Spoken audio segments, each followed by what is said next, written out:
آج کی کہانی 25 سالہ لڑکا اور 60 سالہ انکل۔ شہر کے ایک پرانے مگر باوقار علاقے میں ایک خاموش سی گلی تھی جہاں شام ڈلتی ہی روشنیوں کے باوجود اداسی اتر آتی تھی۔ اسی گلی کے آخری کونے پر ایک بڑی سی کوٹھی تھی جس کے دروازے ہمیشہ بند رہتے تھے۔ لوگ کہتے تھے وہاں ایک 60 سالہ شخص رہتا ہے، نہ کوئی مہمان نہ کوئی رشتہ دار، بس ایک خاموش زندگی جو وقت کے ساتھ ساتھ اور بھی سنسان ہوتی جا رہی تھی۔ اس کا نام سلیم تھا، ایک ایسا انسان جس نے زندگی میں سب کچھ پایا مگر آخر میں تنہائی کے سوا کچھ نہ بچا۔ اس کے چہرے پر جوریاں ضرور تھی مگر آنکھوں میں اب بھی ایک گہرا درد زندہ تھا، جیسے وہ کسی ایسے انسان کا بوجھ اٹھائے ہوئے ہو جس کا ذکر وہ کبھی نہ کر سکا ہو۔ اسی گلی میں ایک دن ایک نیا کرایہ دار آیا، 25 سالہ نوجوان، غیر معمولی طور پر خوبصورت، صاف چہرہ، معصوم آنکھیں اور ایک ایسی مسکراہٹ جو دل کو نرم کر دیتی تھی۔ اس کا نام عادل تھا۔ وہ شہر میں اپنی نئی نوکری کے لیے آیا تھا، خوابوں سے بھرا مگر حالات سے تھکا ہوا۔ اس کی زندگی میں بھی آسانی نہیں تھی۔ باپ کا سایہ بچپن میں ہی اٹھ گیا تھا اور ماں کی بیماری نے اسے وقت سے پہلے بڑا بنا دیا تھا۔ وہ اپنی دنیا میں مگن رہتا مگر اس کی نظریں اکثر اس پرانی کوٹھی کی طرف اٹھ جاتی جیسے اسے وہاں کوئی ان کہی کہانی محسوس ہوتی ہو۔ ایک شام جب وہ تھکا ہارا واپس آ رہا تھا تو اس نے پہلی بار اس کوٹھی کا دروازہ کھلتے دیکھا۔ اندر سے وہی 60 سالہ سلیم باہر نکلا۔ دونوں کی نظریں ایک لمحے کے لیے ملیں اور وہ لمحہ عجیب سا تھا، جیسے دو الگ زبانوں کے لوگ ایک ہی احساس میں بندھ گئے ہو۔ سلیم کی آنکھوں میں حیرت تھی اور عادل کی نظروں میں ایک نرم سا تجسس۔ وہ بغیر کچھ کہے گزر گیا مگر اس کی موجودگی سلیم کے دل میں ایک ہلچل چھوڑ گئی۔ کئی سالوں بعد کسی چہرے نے اسے یوں چونکا دیا تھا۔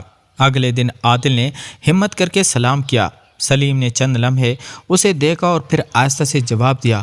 اس مختصر سی گفتگو میں بھی ایک عجیب سی گرم جوشی تھی، جیسے دونوں کو ایک دوسرے کی ضرورت ہو۔ دن گزرتے گئے اور یہ سلام دعا آہستہ آہستہ چھوٹی چھوٹی باتوں میں بدل گئی۔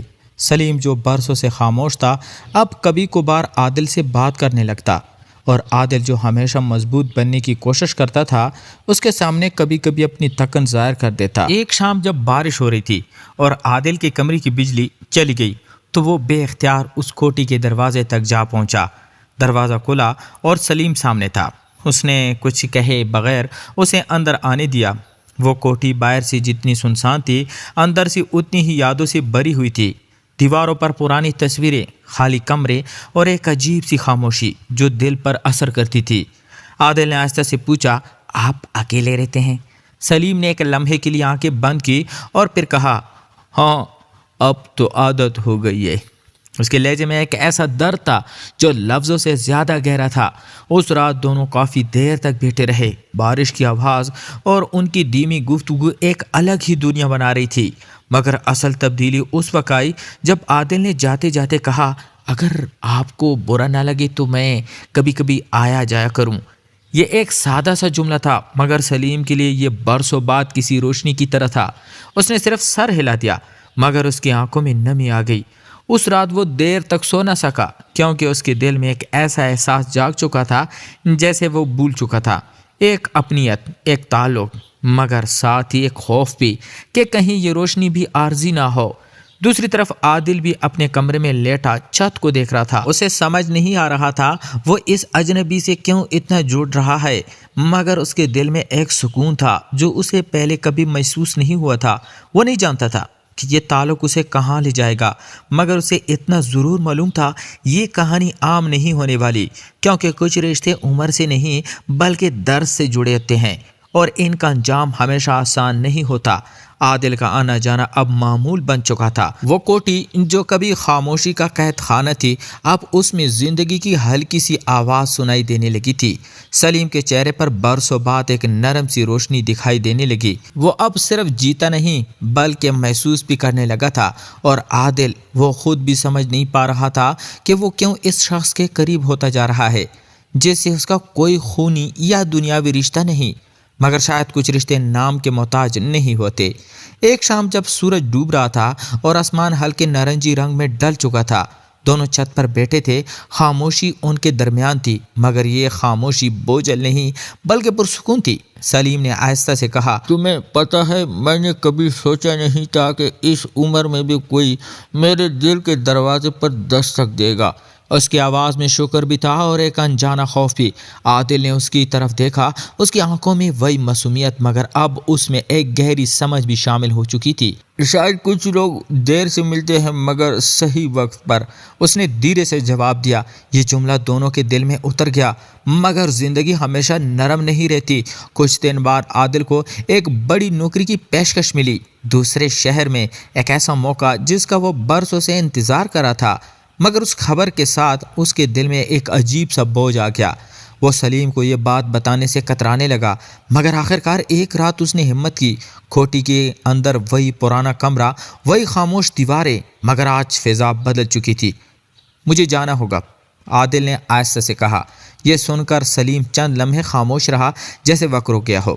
اس کے چہرے پر کوئی حیرت نہیں تھی، شاید وہ پہلے ہی اس دن کے لیے خود کو تیار کر چکا تھا۔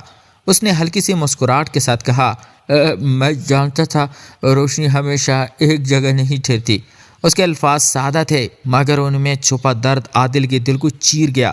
میں آپ کو چھوڑ کر نہیں جانا چاہتا، عادل کی آواز بھر آئی، مگر سلیم نے آہستہ سے اس کے کندھے پر ہاتھ رکھا۔ کچھ لوگ چھوڑنے کے لیے نہیں آتے، وہ بدلنے کے لیے آتے ہیں، اور تم نے مجھے بدل دیا ہے۔ اس لمحے دونوں کی آنکھوں میں نمی تھی، مگر کوئی آنسو گرا نہیں، کیونکہ کچھ جذبات آنسو سے بھی گہرے ہوتے ہیں۔ اگلی صبح جب عادل جانے لگا تو وہ کوٹھی کے دروازے پر رکا۔ سلیم وہی کھڑا تھا۔ دونوں نے ایک دوسرے کو دیکھا، نہ کوئی وعدہ نہ کوئی قسم، بس ایک خاموش اعتراف کہ یہ رشتہ ختم نہیں ہو رہا، بس اپنی شکل بدل رہا ہے۔ عادل نے ہلکی سی مسکراہٹ کے ساتھ کہا، میں کبھی واپس آؤں گا، اور سلیم نے سر ہلا دیا، مگر وہ جانتا تھا زندگی کی رفتار وعدوں کو اکثر پیچھے چھوڑ دیتی ہے۔ وقت گزرتا گیا، کوٹھی پھر سے خاموش ہو گئی، مگر اب وہ تنہائی پہلی جیسی نہیں تھی، کیونکہ اس میں ایک یاد، ایک احساس اور ایک نرم سی روشنی باقی رہ گئی تھی۔ اور کہیں دور ایک اور شہر میں عادل بھی کبھی کبھی رک کر آسمان کی طرف دیکھتا اور مسکرا دیتا، جیسے وہ جانتا ہو کہ کچھ رشتے فاصلے سے نہیں ٹوٹتے۔ تو پیارے دوستو، آپ کیا سمجھتے ہیں؟ کیا کچھ لوگ واقعی ہماری زندگی میں ہمیشہ کے لیے رہ جاتے ہیں، چاہے وہ ہمارے ساتھ نہ بھی ہو؟ تو پیارے دوستو، آپ کے خیال میں اگلی کہانی کس ٹاپک کی ہونی چاہیے؟ مزید رومانس، تھرلر یا پھر کوئی جذباتی کہانی؟ تو ملتے ہیں ایک اور انٹرسٹنگ سٹوری کے ساتھ، تب تک اپنا ڈھیر سارا خیال رکھیے گا۔ خدا حافظ۔